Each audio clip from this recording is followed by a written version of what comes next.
প্রশাসন আর ছাত্রলীগ কিভাবে এত সাহস পায় এখানে আমাদের হাত তোলার জন্য এই বিচার আমরা সংসদের মধ্যে চাই। আমার ভাই মরলো কেন? স্বৈরাচারী বাহিনী গভর্নমেন্ট তারা ডিপ্লয় করেছে বিজিবি র্যাব। কেন কেন বাংলাদেশের সীমান্ত কি ঢাকা পর্যন্ত এসে চলেছে? বিএসএফ এর কাছে আমাদের নাগরিকরা মার খায়, তখন তারা কই থাকে? তারা ডাবের ভিতরে প্রবেশ করছে, তারা ক্যাম্প করছে ওখানে। কেন? যদি আমাদের উপরে কোনো অতর্কিত হামলা হয় এর জবাব প্রশাসনের দিতে হবে। যদি আর কোনো ঢাকা বিশ্ববিদ্যালয় ছাত্র বা যারা হত্যা হয়েছে তাদের যদি সরকার কোনো উপযুক্ত বিচার না করে তাহলে আমরা এর রাজপথে সক্ষম জবাব দেব।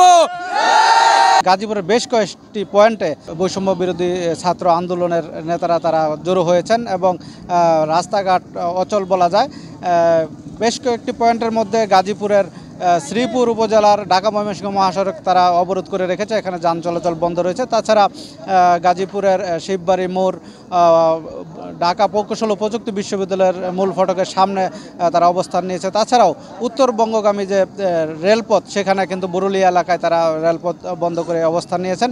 তারা বলছেন যে তাদের যে দাবি পূরণ না হওয়া পর্যন্ত তারা কর্মসূচি চালিয়ে যাবেন এবং তাদের আন্দোলন অব্যাহত থাকবে। তারা ঢাকা যে তাদের কেন্দ্রীয় নেতৃবৃন্দ আছে তারা কি নির্দেশনা দেয় সেই নির্দেশনার অপেক্ষায় তারা রয়েছেন। সেখান থেকে নির্দেশনা না আসা পর্যন্ত তারা এই রাজপথ থেকে সরবেন না, তারা সর্বাত্মক আন্দোলন চালিয়ে যাবেন।